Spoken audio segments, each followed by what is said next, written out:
We don't hunt corporations for free. But when the Orchard Trust offered 6 figures to expose Helix Arc, we listened. Their wildlife preserves were being overrun by organisms that didn't match any known species. Not animals, not people, something in between.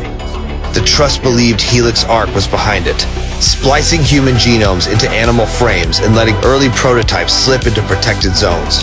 Our job was simple on paper: infiltrate their green vault, extract the gray source file, and bring back proof that Helix Arc crossed into Chimera manufacturing. Rinsler and I went in under blackout protocol, no support. 2 contractors paid to walk into biotech hell.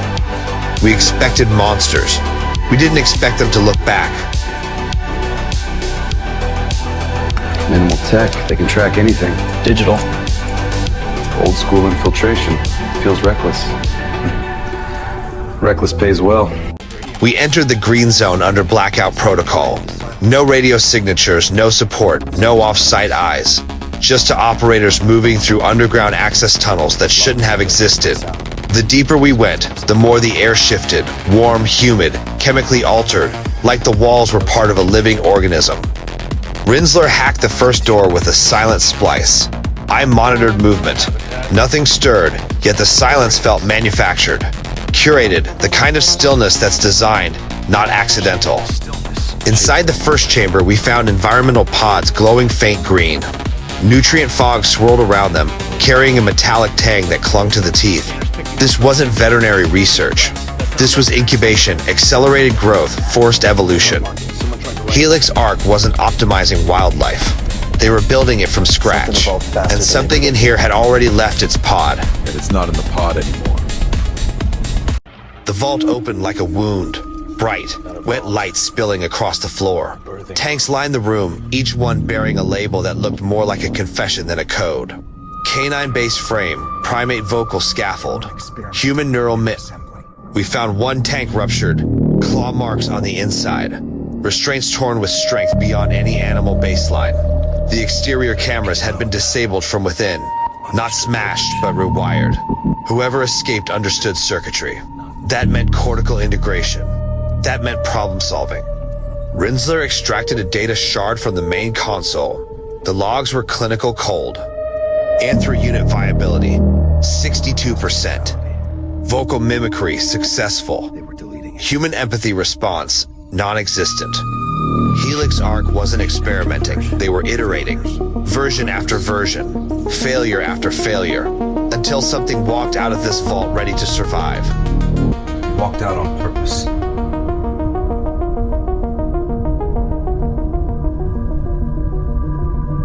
We heard it before we saw it. A breath, too controlled to be animal, too uneven to be human. Then the voice. Help. Not a plea, a playback. The Chimera had learned to mimic distress calls. Thermals glitched as it moved across the ceiling vents. It wasn't hunting us out of instinct. It was gathering data. Studying our formation, our spacing, our blind angles. Every step we took, it mirrored the distance like it was calibrating a pattern. Then it dropped into view for a split second. A hybrid frame, canine spine, human shoulders, augmented tendons. Eyes that recognized shapes, tracked motion, and calculated outcomes. It didn't attack, it processed. Like it was deciding whether we were prey or competition. Rinsler whispered that our position was compromised. I didn't need the reminder. The Chimera already had our rhythm memorized.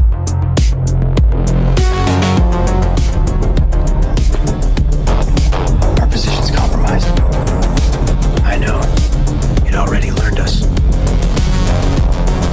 Rinsler completed the decrypt on the gray source file just as the Chimera stepped into the corridor, calm, silent, aware. Its breathing slowed to match ours. Its pupils contracted to map the light. It was learning in real time.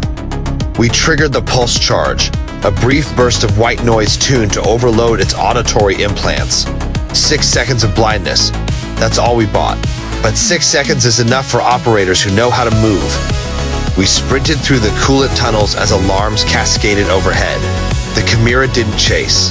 Instead, it listened, mapping our footsteps with machine precision, recording us for later. We exfiltrated with the source file, delivered it to the Orchard Trust, and collected our credits. Contract complete.